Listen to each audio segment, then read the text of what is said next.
All right, we're live, unfortunately, because the Seahawks lost. The Seahawks lost 27-7 to the San Francisco 49ers. Did they lose?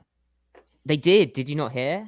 And it wasn't even, well, it kind of was close, but really it was like an abject defeat, I would say. Pete Carroll, when he goes, nothing worked, we couldn't do anything, and describes Matty, it as humbling.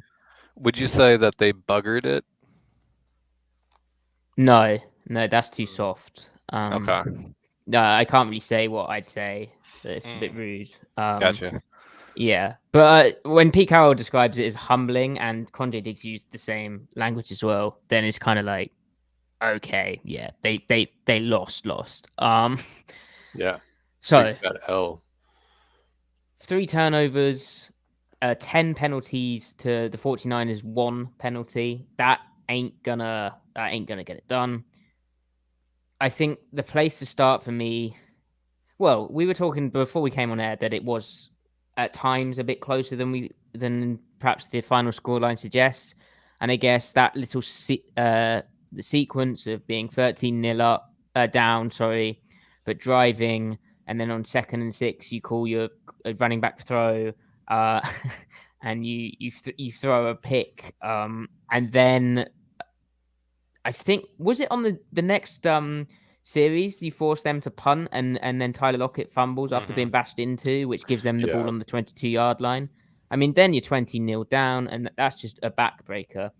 But, how did you guys assess that whole? Yeah, that was a 14-point swing, technically, 7 for each side. I mean, that's kind of the game right there, right? Because, you score there, it's 13-7. You force the punt. You have a chance to go up by 1 heading into halftime. Instead, you're down 20-0 at halftime. I just, to me, that was really the crucial point in this game. And there was, of course, some other missed opportunities, and like we have listed here on the screen, 3 turnovers, 10 penalties, over 100 yards in penalties. That you're going to lose games doing that. You're going to lose games when that happens. So, Mama said there would be days like this, and that's it. You move on. Yeah, for sure. This feels like it feels like the Vikings game from last year. Although, I feel like there are a couple more silver linings out of this game than the Vikings game. What are the silver linings? Well, let me just say, this game sucked. It sucked. I did not like it very much. Silver linings are that the defense showed signs of life in the second half. I think they played more up to their talent level. So I don't think they're going to have a first half like that where they're that kind of, what's the word? Like frenzied. Like when the play breaks down, it's like everyone just kind of fell apart. It was really odd. Pete Carroll mentioned how they needed to swarm better. Like the pursuit angles when the play broke down, as you said, Griffin, was way out of whack. It was, and I guess when you're defending, particularly the way the Niners attack, and especially when Trey Lance was in the game, there is an element of you really have to sell out to one element. If you're defending like the wide sweep to Debo, then you really have to get out there, and if you're defending Lance, you really have to stay in the middle. So it is more laterally stretching than some offenses, but at the same time, the pursuit angles were bad. Yeah. And then, so the run defense was really concerning. Structurally, one like we talked about, the tackling and stuff, if they did kind of win their blocks, but then the interior, or the interior too, because they were playing so much 4-down nickel. They were getting moved around a lot. Even Woods at times, Puna was getting comboed. It's just the front doesn't benefit Puna, especially in balanced situations, because he just doesn't have the raw mass to handle a lot of those combos. And then the other problem is that if they were gapped out, or at least single high, Puna is helped because that guard isn't going to stay on him as long, because then the second level fitter is gap charging, is charging their gap, getting that guard or tackle to come off of the defensive tackle quicker. When you're in too high, even if you have single gap principles, because you're including the quarter safety and the fit, or at times like Cloud Force, right? The linebackers still kind of have to slow play it. They have to play more lateral with different techniques. So I just don't think that benefits forward. Yeah, Puna has to play slow play it more and play heavier as well. To your point, so yeah, that's an interesting one, and I do think that we actually saw them move to more on defense, and we'll have the tape review podcast out Friday, but we did see them move to more middle field close stuff as a kind of consequence of that because they were getting worked. I thought it was interesting that they played man coverage. Not interesting. It was a good sign, I thought, that they played man coverage on third down. And they actually look pretty good minus the penalties. I mean, some of those are just not even like letter of the law, like callable. I just thought there's no way you can call some of those. Some of them were, letter of the law, like okay, I get it. But then I thought the ball was overthrown on a couple of them. So it's like spirit of the rule. Like, why are we calling some of them? Mm-hmm. But yeah, I mean, you give up 100 yards in penalties, it's not going to help you. So, but the one, I thought the defense should have kept them under 20. The special teams fumble, which led to a touchdown, right? Or was it the? Okay. That was touchdown. Because even with like the penalties, and I think 2 of them led to third down conversions, right? Yeah. Even with that, the Niners went 6 for 15 on third down, which is only a 40% efficiency. So Seattle's defense, and then rushing wise, the 49ers absolutely gassed Seattle. They had 189 yards net rushing, but a lot of that was in the kind of first kind of half, and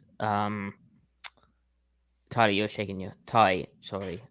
No. I wasn't shaking my head in disagreement. I was just shaking my head because that's awful. Like, you can't give up that amount of yardage. My numbers are correct. That's good. Yeah, and then a little bit of that is of course skewed by the big run by Devo. What was that, like 54 yards? Where the pursuit angles were a thing. But Quandre Diggs described it as needing to man up, and he said basically they manned up, they stopped the run game, and then the defense kind of just broke at the end. But why the defense broke, Griffin, is the anemic offense, really, which, like, the defense was by no means perfect. The special teams also, I think, got worked. Like, even on, like, kickoff returns, like, they're bringing it out and getting to the 15. Like, the special teams, Brian Schneider had a little revenge game going on here. But the offense is the major party at fault, and they were scoreless through 6 quarters. Geno Smith had an interception. So, Griffin, is it time? Griffin, for a quarterback change? Well, so Geno did not have a good game, but I'm not sure he made a bunch of bad decisions. I'm not sure he was like beyond that interception where he was pressured, like he couldn't step in the throw all the way, which a lot of quarterbacks can't step into the throw all their way and can still make an accurate throw, right? Because they have the arm talent. Geno is such a mechanical quarterback. He needs his whole body for the throw. That's the throw he's made in his career, even at his worst. So, like, I'm not like, I still think he should go for those propositions as moving forward. But I think it was Geno wasn't his best. But okay, well, I was going to finish the thought. If at his worst, he goes 24 for 30 at 6.6 yards per attempt, that is not good, but that's not horrifically awful either. So, I mean, it's bad. It's bad, but it's not the worst thing we've ever seen. This isn't a breakdown game. This was him kind of playing with the same process. I think he was good in the pocket. He only had 2 sacks. One of them came on 3rd and 12, and then I believe it was a coverage sack. I'm blanking on what the other sack was. So he's not going to overcome the offensive line being outmatched, which I wanted the offensive line to put up a better fight than that. And then I also didn't like some of the play calling. And then on top of that, Geno was not good enough to overcome any of that. I really didn't like the play calling though at times. But so in the past, Seattle has either matched or outplayed San Francisco at you know, kind of everywhere, or at least Yep. they're really even. And this is the first time they've played San Francisco in a long time where it just felt like they got outplayed everywhere. Every facet, yeah. Which is what makes this kind of a miserable occasion. There's a lot to unpack with what you've just said about the offense. It doesn't sound like you're ready for Drew Lock. So, to be clear, I'm not either, and I don't actually think Drew Lock does any different in that game. I don't think he pushes the ball downfield more. Like, it is a bit weird how seemingly either like the 49ers are in middle field close stuff, and even if the cornerback's off, surely it's worth trying to throw deep to Metcalf or lock it down the sideline. But also, if they're not in that, if they're in middle field open and they're doubling guys, like Geno Smith said in his press conference, then where on earth is the run game? Like, what's going on there? But before that, Ty, how did you view Geno's pick? Oh, you're muted. You're muted, Ty. Your mic's gone. There, sorry, my bad. So the pick itself, he couldn't really follow through. I think Blythe got pushed back into him. It was either Blythe or Jackson got pushed back into him, so he couldn't follow through fully. So I think that kind of diverted the path of the ball there a little bit. I think there was a chance for a completion there. It's just a tight window, though. You got to be perfect with the placement there, and just he couldn't really fully step into it there. So. The other one, the one that the pass interference got called on, I don't really poo-poo that decision by Geno there as much as some people were. It's 3rd and 17. He threw it around the 49ers 40, I think. And let's be real about it, the way the 49ers were moving the ball there. They were probably going to get there anyway. Yeah. So I wasn't huge against that decision.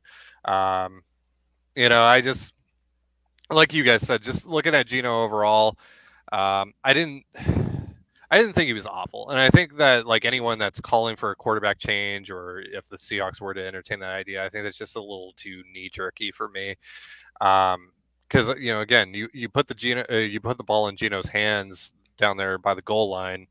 How different does this game look, right? How different does this game look for Geno? How different does this game look as a whole? Because I think that if you get to halftime and it's like 13-7 or 13-10, and they got the ball at half. Like that, yeah, and then they probably don't abandon the run as much there. Like they approach things a little more balanced in the second half. I mean, I think really you get to that moment and that just derailed things where too much fell on Geno's shoulders, and they had to basically become one-dimensional for the rest of that second half to just claw their way back into that game. And against that defense, I mean, you're not going to find a ton of success doing that. So, I again just kind of going back to that whole decision, like, while it was kind of funny to watch in the moment, I think that ended up losing them that whole game, because just the whole makeup of that game changes significantly if they're able to get into the end zone there.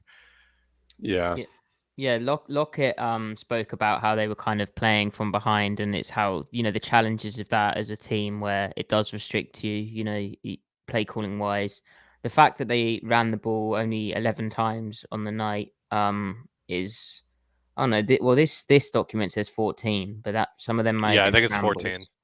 Okay, well, for only 14 times is somewhat skewed by how they were hunting, but I think for me the bigger thing with the run game was, well, and here I've got, it says they ran 14 times at 36 yards, which is not great as 2.6 yards per carry. So yeah, the bigger thing with the run game really is they got absolutely owned up front. Like, the pass pro kind of held up for me until like the fourth quarter, when they got in these clear passing situations, and overcoming 3rd and longs is really difficult. But the run game, there was the occasional 4, 5, 6 yard cutback, but really they got owned up front. Joey Bosa unblocked, just bullied, absolutely bullied. And the 49ers are a really good defense, and defense is variable. And would it shock me if the 49ers were top 5 defenses by the end of all of this? No.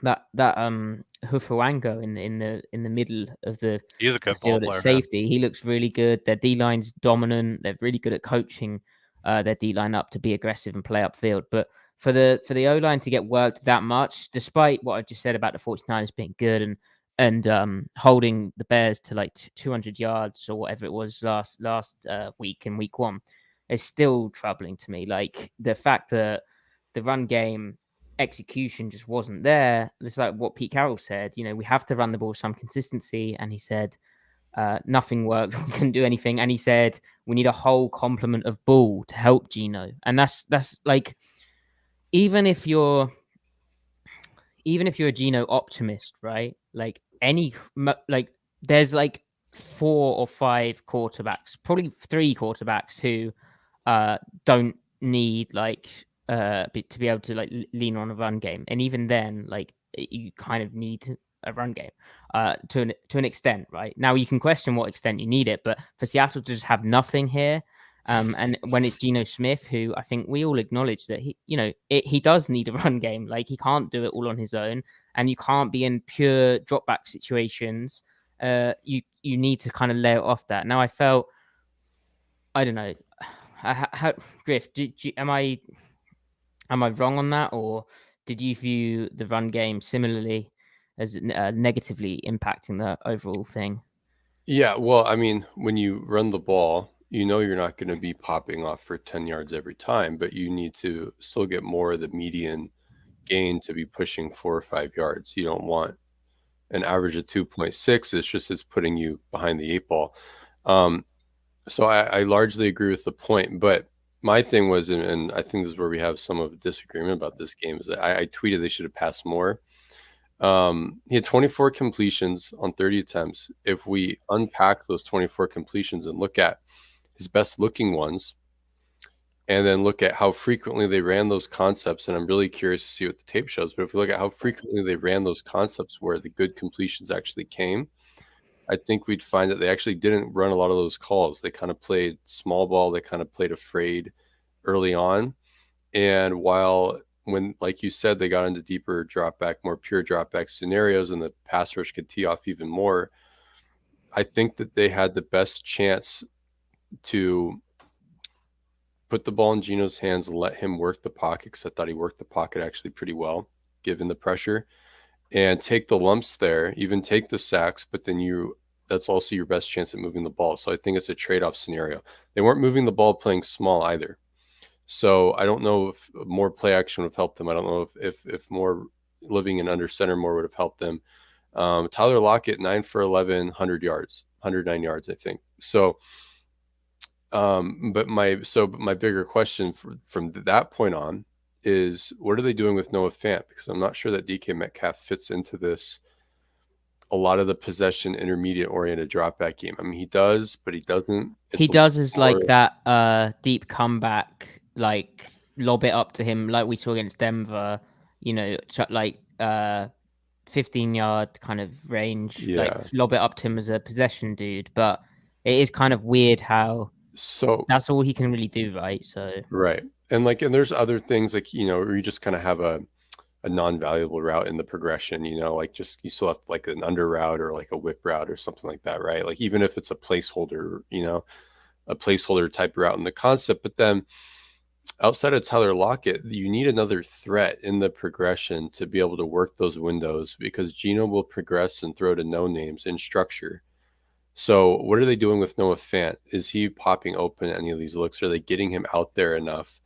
He's a talent. He's a skill set that I want kind of working in that 10 to 15 yard window.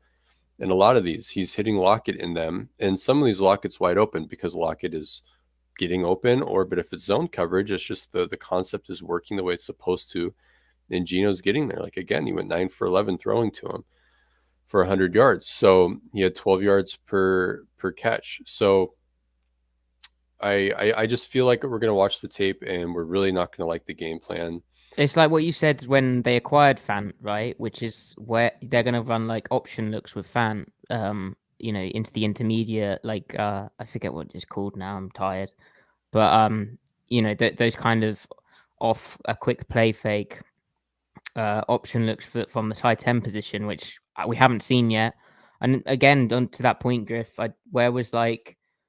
know it's overly trendy. Well, it's beyond a trend now. It's expired. But RPOs, like I know they only did 2 of them last week, but that was like a nice little layer to like access the intermediate, punish a defensive structure which is either playing like an even front against 11 personnel and it's got a nickel on the field, or it's playing bare front with too high and it's asking for conflict. There was not much conflict, and I don't think there were too many easy throws for Geno, but we do need the tape. What I would say to your point about the Geno's completions is, 6 of them come in that end of game weird drill, and then there's also the end of half thing where it's like a lot of that was kind of weird.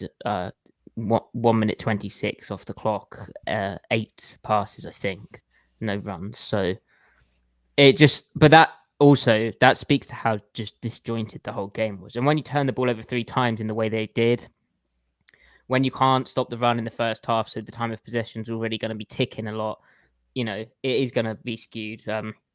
In total, Seattle had 21 minutes, 40 seconds with the football, whereas the 49ers had 38 minutes, 20 seconds. And at a certain point, like, you've changed the defensive scheme, right?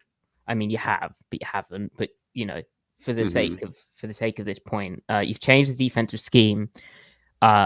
You've changed your quarterback, right? Like, why on earth is this still happening? And to me, I worry a bit about Shane Waldron. Like, it's hacky and it's overly easy to do, but this is a recurring issue. And the one constant, other than Pete Carroll, but like, how much influence is he having on all this? Not much.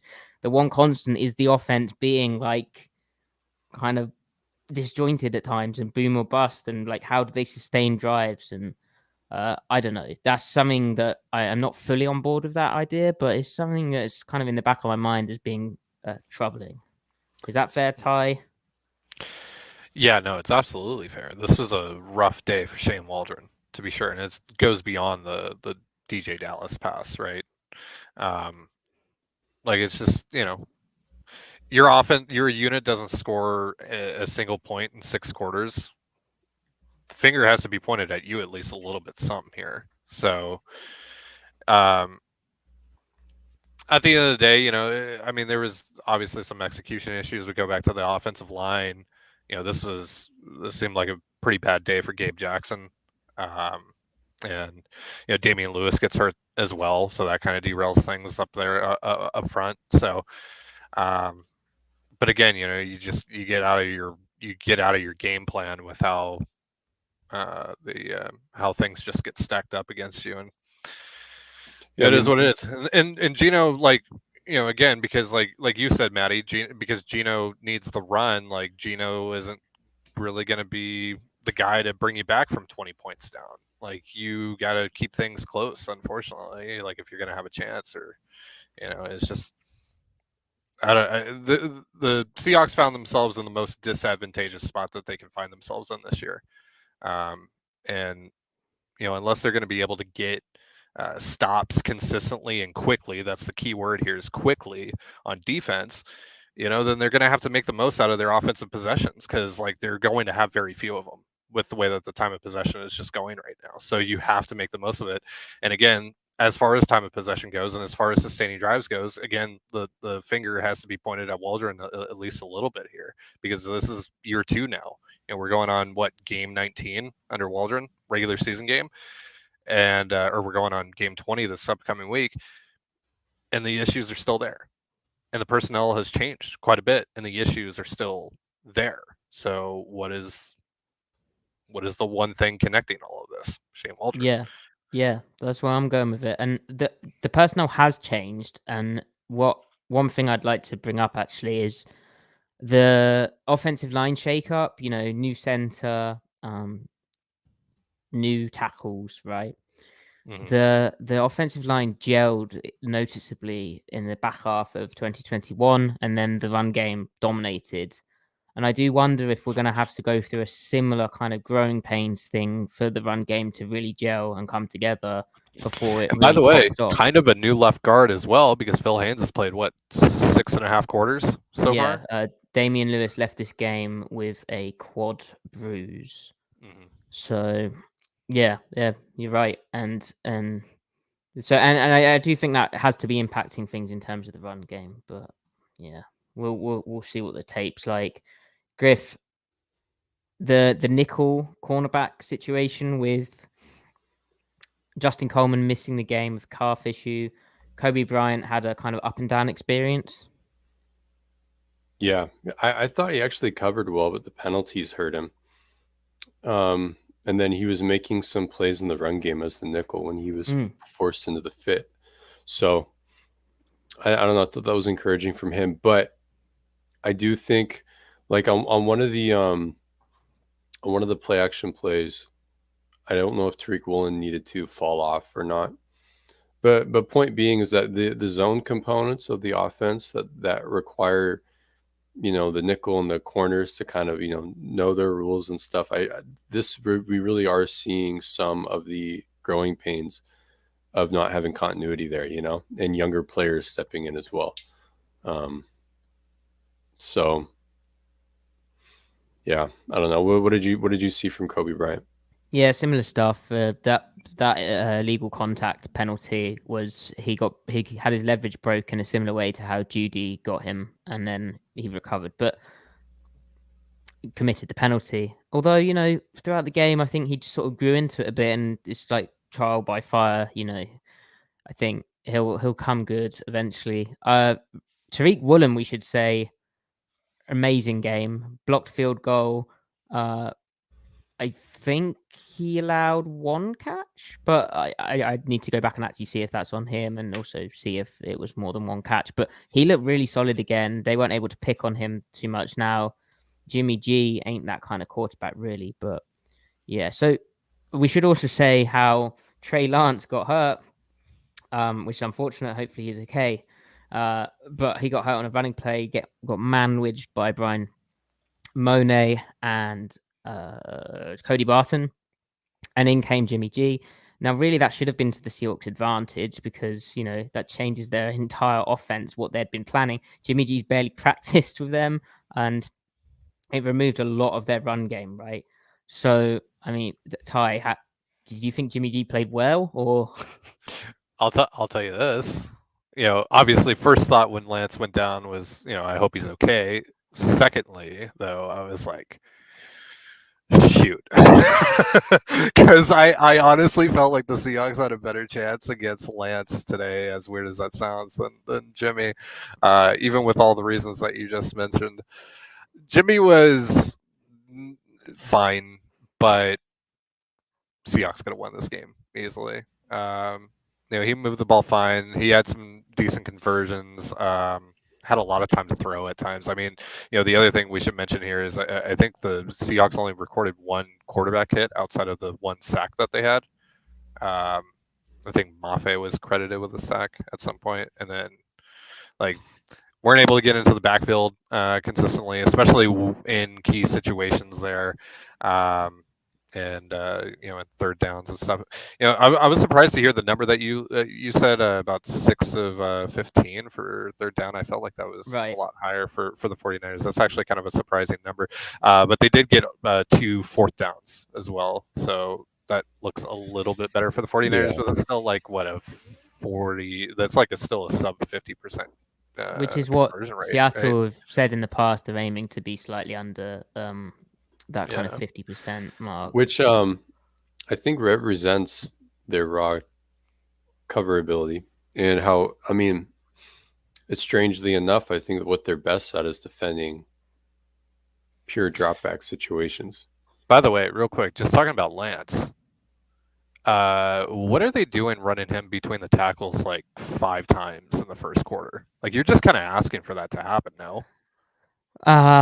I don't know. Well, running the quarterback's always tough, but to me, it was like a freak injury, and it actually reminded me of that Dak Prescott one where he like went out of bounds. I think it was that against the Seahawks?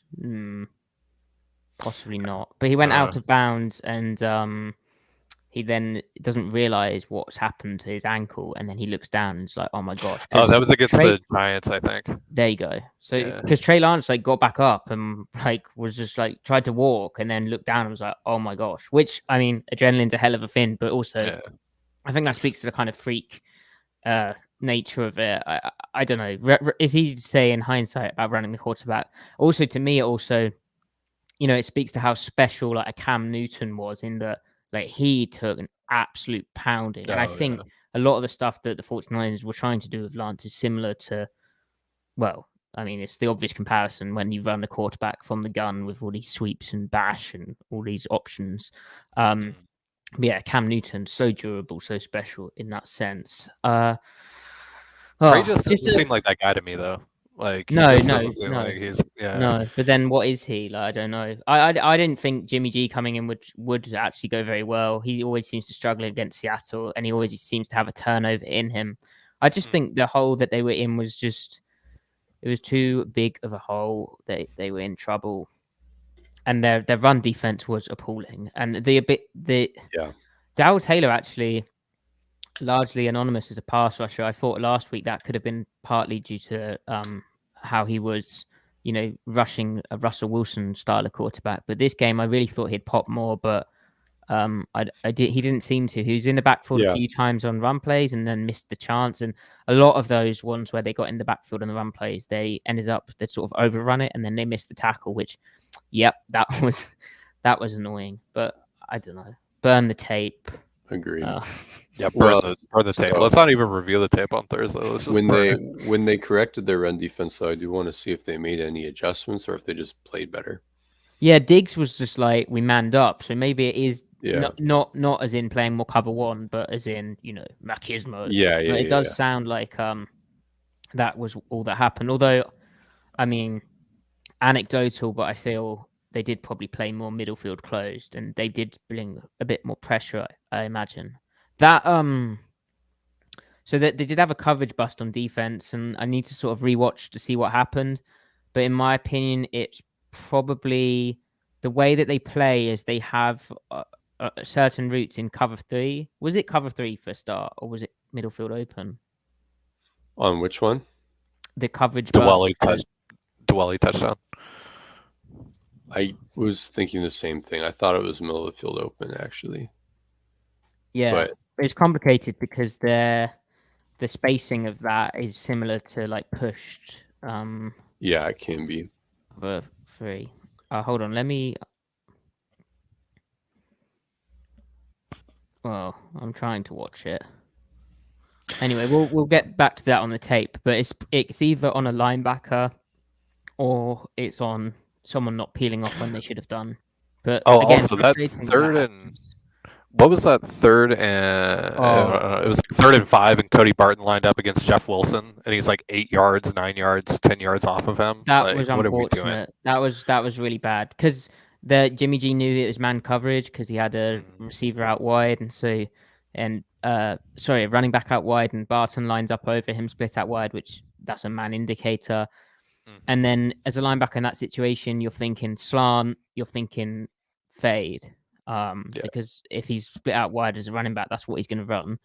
And he ran a hitch, and Barton was just so far off. It was like 3rd and short. Like he needed to come up there, especially against that, sort of obvious pass. Like unfortunate. He just didn't want to get beat on the slant route, I guess. And there was a fire zone play where the coverage was abysmal. Like Brooks got run off into the high hole, and there was no one underneath on another 3rd down. All of the stuff that was bad on defense felt very execution based. Now, and the execution sucked on offense as well. But I do think there's more of a gripe about play calling that can be made, as Griffin's alluded to. Yes. So what do we want to see next week against the Falcons? Because that's obviously a team that you can hope to quote unquote get right against, right? 40 personnel redemption. By the way, when they came out in that, I was like, "Oh, they're getting sexy." I didn't like it at all. I was like, "There's," because I didn't see the advantage of it. I understand that things get squirrely down at the goal line, but I'm thinking if they feel like they have to get cheese yardage, I'm thinking like if you're in the end zone, the pass rush becomes less of a advantage for the Niners. If anything, I expected Geno to do even better. The closer It was so or weird. the shorter the field got, but it was so weird to even double down on it, by the way. Like the first play got broken up a little bit, and like Ken was able to, salvage a couple yards out of that. And it was like, all right, after that, let's go back. Let's bring Geno back out here. How did you think Kenneth Walker did actually overall? And Griff, I agree. Like, why not just like you could do that, but with tight ends out there who are better at blocking? Like, I know you want to do this triple option look, but if you're not going to keep on the option, then it's like playing with food. It's too cute. It's easy to say in hindsight, but that throw from Dallas was so bad. It's like, and Pete Carroll just said he wished he took a timeout so he could get out of it. Even if it works, what is necessarily the argument for it? It feels unnecessary, especially with the way that Geno was moving the ball on that. It feels like it feels like they're doing it for the hell of it, like style points. Yeah, I understand. I understand they have, they have like pistol, full house, diamond pistol in their stuff. So it's like, well, what if we just swap the quarterback out and do some wildcat? You know what I mean? But I don't know. It's just not something they need to do. So, so as for what we want to see against Atlanta, hold on. How did you? Oh yeah, we're talking about that. Yeah. So what do you want to see against Atlanta, Matty? A win. The offense to sustain drives and Geno to be, supported by a run game that is actually operating, and it feels more balanced. They're getting into third and manageable situations again. I don't know Atlanta's Dean Pease defense, right? I mean, we'll preview them on Friday, but the Thursday record Friday episode. But Dean Pease is like a lot of this is so cliche, but fire zone, like middle field close stuff. I feel like they're quite soft and they could probably be run on. And then offense is Seattle should be good at it. It's like just boot under center, boot wide zone. Like Seattle, it's a nice preparation in that sense for kind of a Rams of old vibe. But Seattle's had plenty of practice against it in their own practices, right? So yeah. Just a win. I want to see them dominate the line of scrimmage on both sides of the ball, or at least control the line of scrimmage. Just end the day feeling like you won each trench battle, and then from there see what follows. Does the supporting talent around the line of scrimmage on both sides of the ball, do things follow suit accordingly, like you would want them to? So this is a good opportunity. It's a great matchup to go ahead and prove that you can win a line of scrimmage battle. And then you can, I think, better evaluate, ascertain, whatever. Yeah. What you make of everybody else. So. How did you feel Kenneth Walker did? That's what I wanted to ask. Oh, right. He didn't get a lot of reps, but he looked like the guy that they scouted, right? He looked at the traits are there, probably needs reps to kind of, feel things out a little bit. Some of his runs got blown up in the backfield. Not a lot he could have done. The blocking was That's awful, another thing too. Like with the 40 personnel stuff, I feel like that was kind of maybe a lot to put on Ken in his first game. I don't know. I felt like I don't know. He looked fine though. Like he didn't look like he's being hampered by the hernia or anything. Like he looks good. He looks quick. Like he just didn't get enough opportunities for me to really form a whole opinion on him. Especially in the second half, he hardly ran the ball, so it's couldn't really see him a lot. But he looked like Kenneth Walker. So yeah, the one play where he went the wrong way was unfortunate. That might have been an RPO actually, but even that was weird though, because they had super wide splits on that play. Again, to the play calling point, they had super wide splits. It was really, really obvious it was a run, or an attached throw. But the spacing was so wide and actually tight as well. The Lockett and Metcalf were congested, and I'm really overanalyzing one play, but they were congested as well. So a throw to that was I don't know what route combination you do out of it, but it's it's very limited, right? Like, I don't know. It's a lot to unpack in the film. So we've got 32 people watching. Mhm. What questions do you viewers have? Give us some questions. In the meantime, while you guys are forming your questions, and we'll probably only have time to answer a couple quick ones, but so during the fourth quarter, once things got a little out of hand, I decided to check in on Russ. Did you guys hear what was happening in Denver? Oh, he was getting booed. So Which is the whole unit How was. could you boo Well, Russ? the unit was getting booed, of course. You know, not just the quarterback, even though that the fans were literally yelling at him the play clock. They were counting down the play clock for the offense at one point in this game. That part's pretty funny. It sounds like Hackett had an funny. absolute like horror show again. So yeah, like just for me personally, I would not have booed Russ if I was there last week at CenturyLink, just because I don't boo in general. I just think it's lame, but I also don't care. Like I would just like chuckle mildly as people are doing and be like surrounded by thousands of drunk people. But it was mildly amusing that it was like, you know, this moral debate raging over what's classy and what isn't. And then 6 days later they do it. and then Brock Heward's like, not only Brock Heward says the Denver offense is being booed more loudly than the Seattle offense ever was at home. So I don't know. That tickled me a little bit. Beyond that, though, yeah, they did have injuries, but that was a rough game for them. They ended up squeaking out the win, as we know, which is unfortunate because, yeah, we are rooting for the Broncos' misfortune. We're rooting for them to crash and burn because we have their first-round pick. So, well, fret not, Griff, because they play this 49ers team next week, and seeing the way that defense played, I don't think they're gonna have a fun time. Yeah, that'll be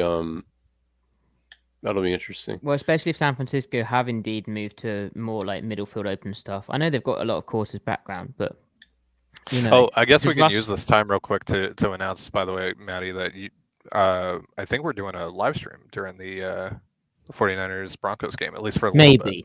Maybe. Keep your eyes peeled for that. Keep your eyes peeled. Yeah.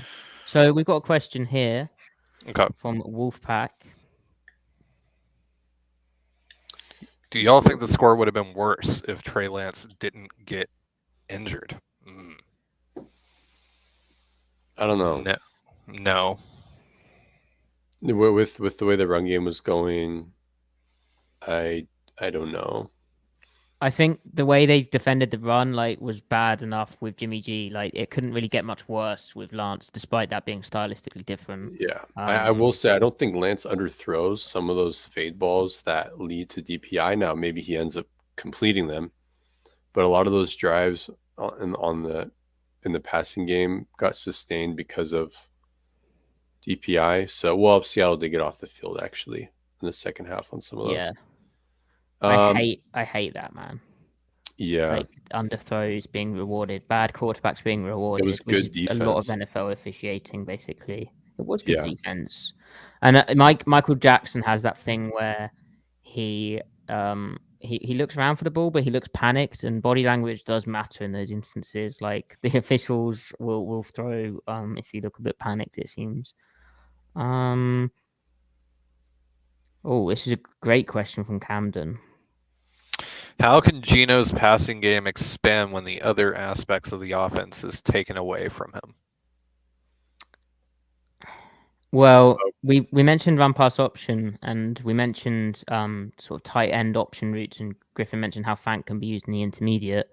So those are two things. But Griff, I'm sure you've got more on that. When other aspects, taken away from him, as in the defense is defending it.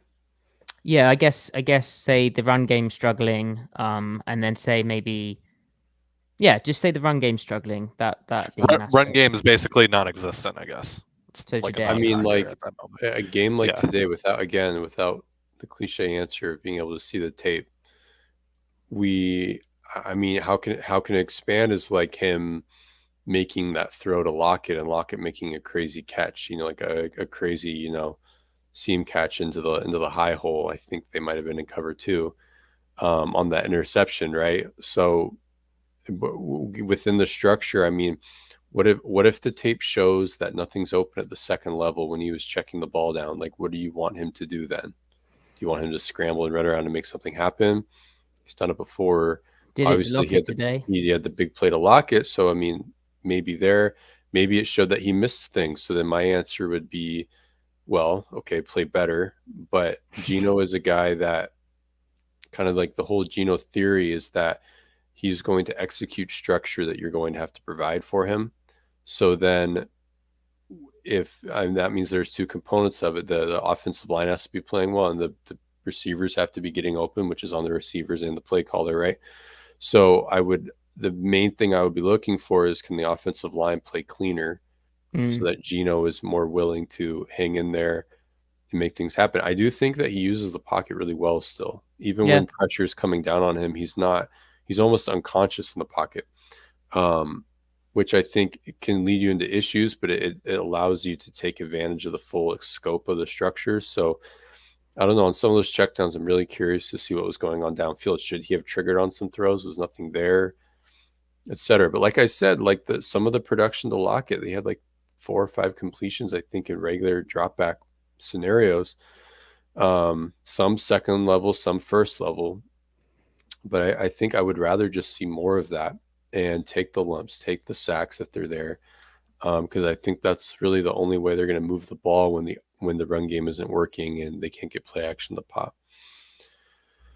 So, the one thing which is hurting, and it's expected, but one thing which is hurting is defenses across the league are like a lot better at defending boot and play action pass off under center boot, and Seattle, that like if they can get that popping, then that's so easy, like it's so big, but they can't. And it doesn't help that their run game was completely ineffective. Yeah. Anyway. Yeah. Well, we'll be back. We'll be back on Thursday. Ty and I, maybe Griffin, we'll see. And then with a sort of newsy roundup, we'll dive into the press conferences. We then will have our tape podcast and our preview of the Falcons game a bit deeper. And that will be out Friday, but you can join us for the live stream on Thursday night. Thank you, everyone, for listening, watching. Thanks for the questions, guys. Sorry we didn't get to all of them in the comments section. And yeah, it was pretty much the worst case scenario for the Seahawks. So, keep the faith. It will all be okay. And then until that point, please like this video if you're watching on YouTube and post a comment, because that helps us with the algorithm. And if you're listening back to this, thank you very much. Subscribe to us. Leave a 5-star review, please, on your podcast medium. And yeah, we appreciate you. And yeah, keep the faith. The Seahawks are still 1-1, and they're on to Atlanta now. So we're on to see Atlanta you guys next week. We're on to Atlanta.